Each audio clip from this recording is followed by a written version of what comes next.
Bonjour à tous et bienvenue sur la chaîne YouTube CB Math-ELISA. Dans cette vidéo, je vais vous présenter un plan de la leçon I33 sur les fonctions exponentielles.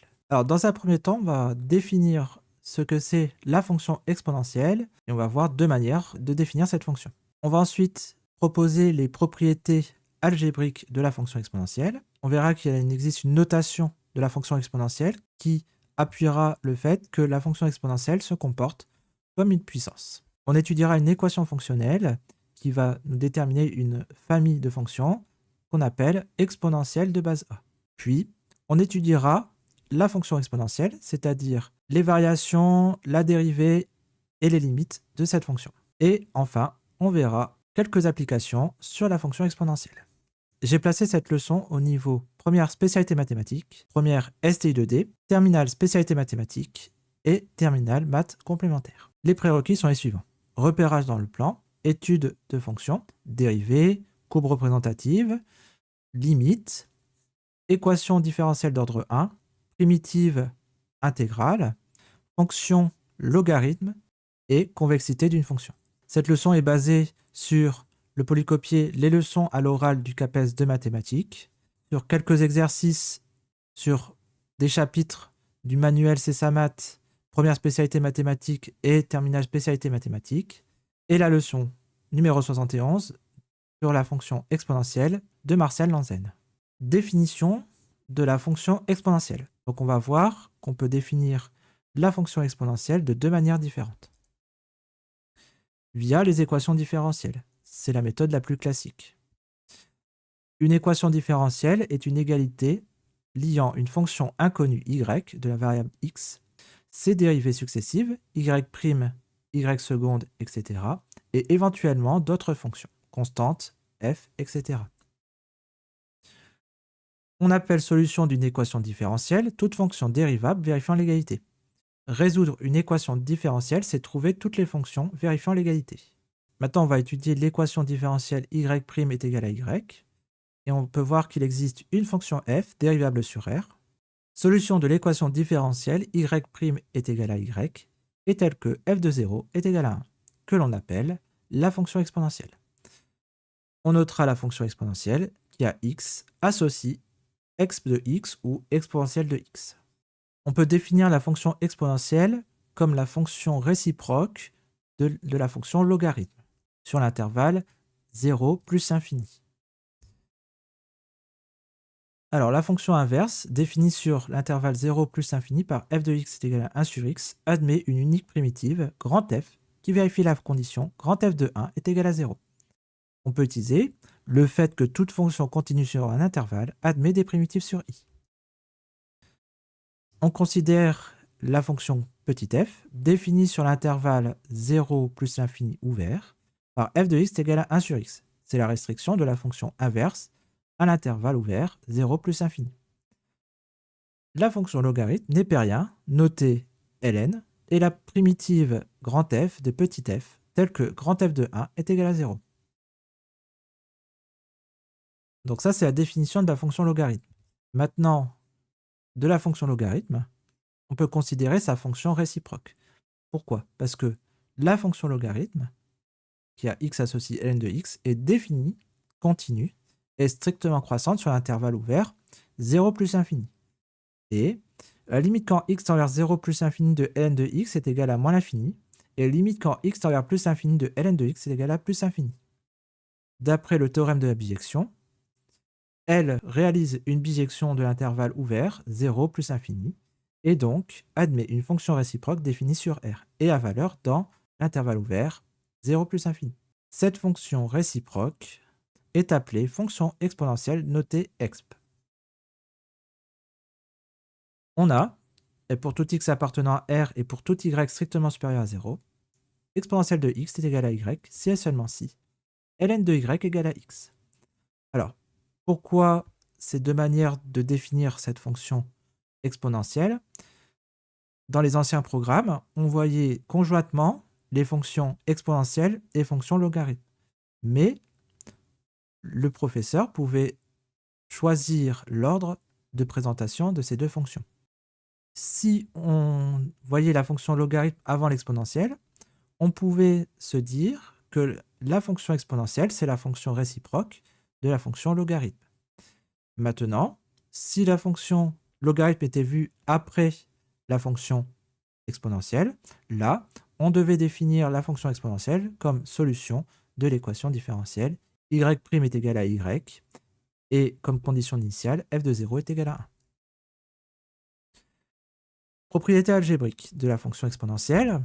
Pour tout réel a et b, exponentielle de a plus b est égal à exponentielle de a fois exponentielle de b. La fonction exponentielle transforme des sommes en un produit d'exponentielle. On déduit de la propriété précédente que pour a appartenant à R, exponentielle de moins a est égal à 1 sur exponentielle de a. Pour a appartenant à R et b appartenant à R, exponentielle de a moins b est égal à exponentielle de a sur exponentielle de b.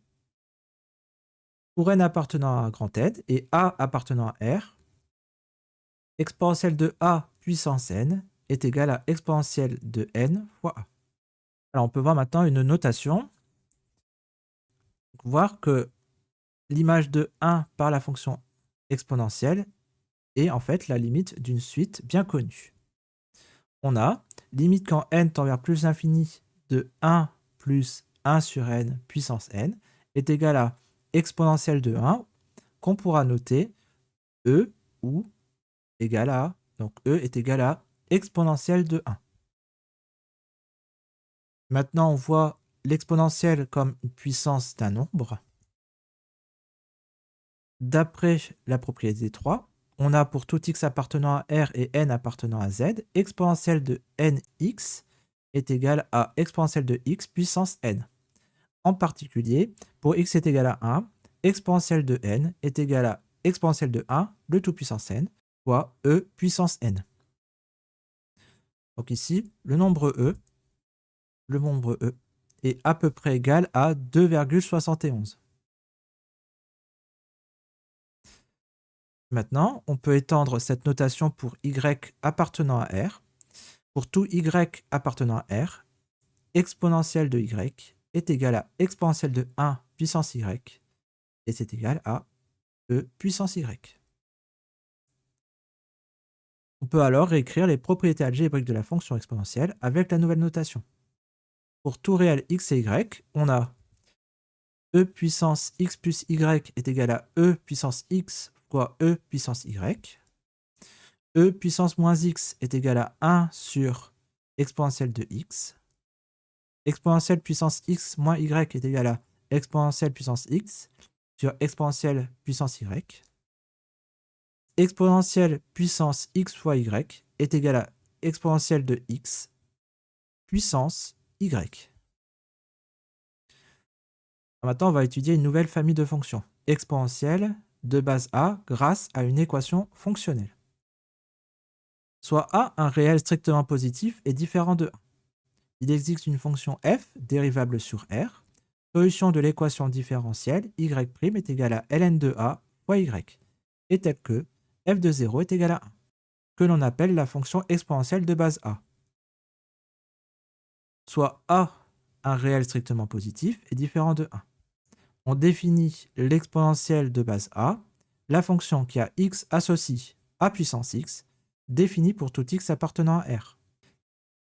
La fonction définie dans la première partie de la leçon est aussi appelée exponentielle de base e ou exponentielle népérien.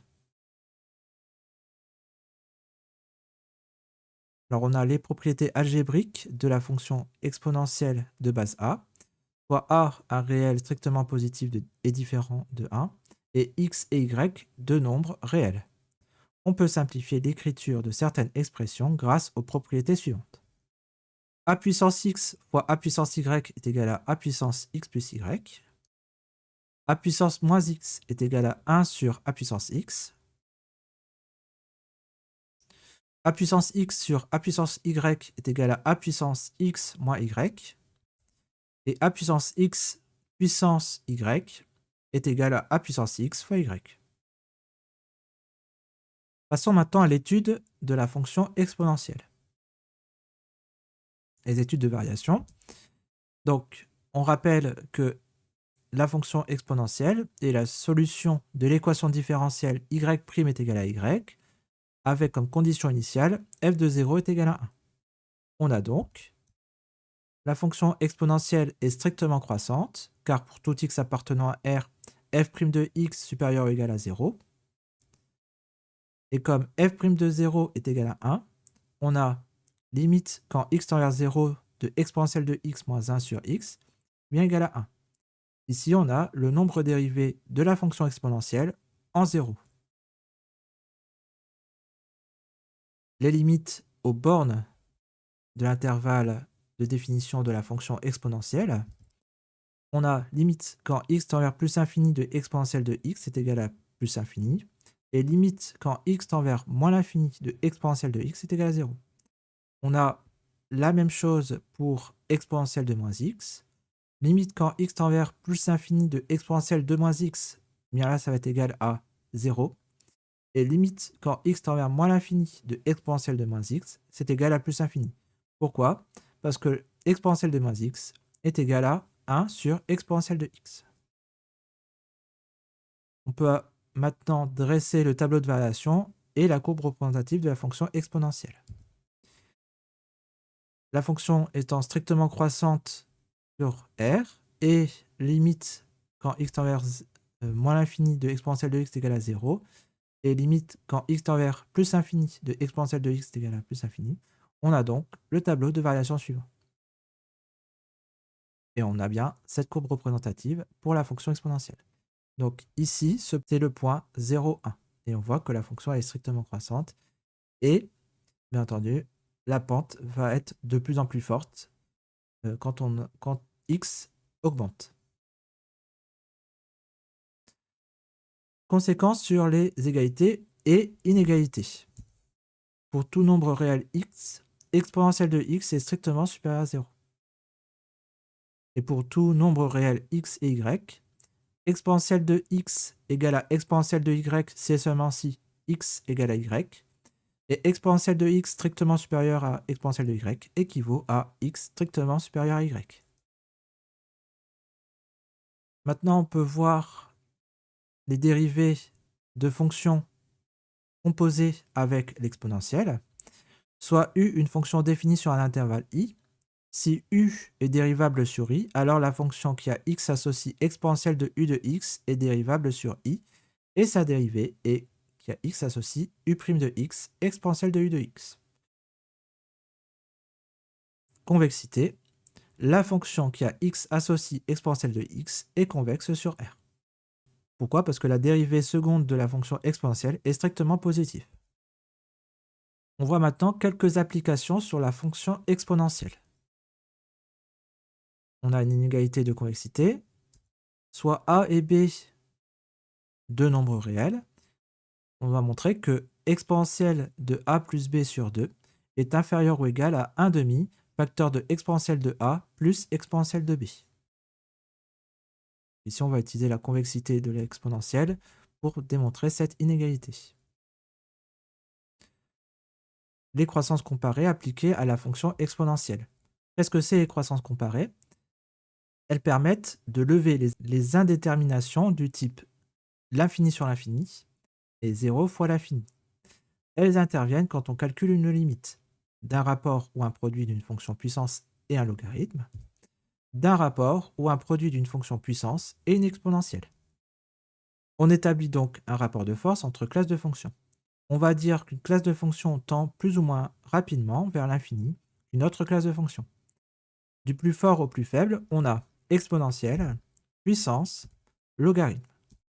Alors maintenant, on étudie les croissances comparées version exponentielle. On a limite quand x tend vers plus infini de exponentielle de x sur x est égal à plus infini. Limite quand x tend vers moins l'infini de x fois exponentielle de x est égal à 0.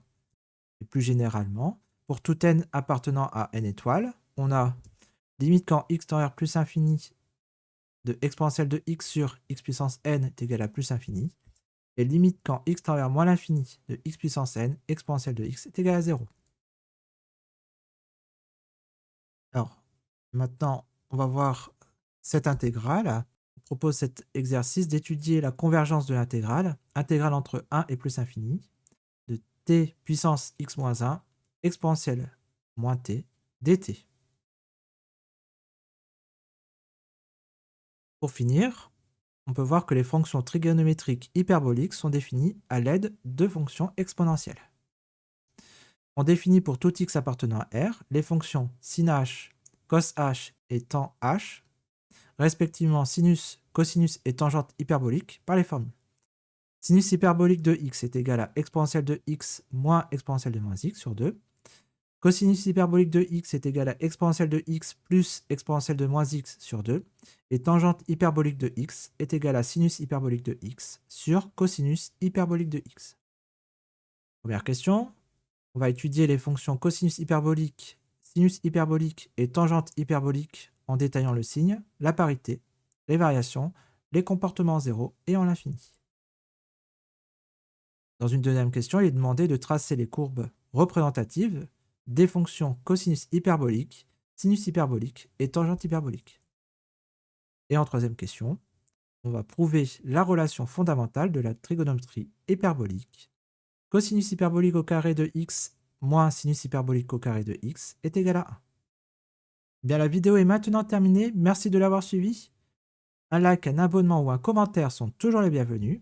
Vous pouvez aussi regarder les liens en bas de la description si vous voulez soutenir notre travail. Bon courage dans vos révisions du CAPES et à bientôt pour de nouvelles aventures mathématiques.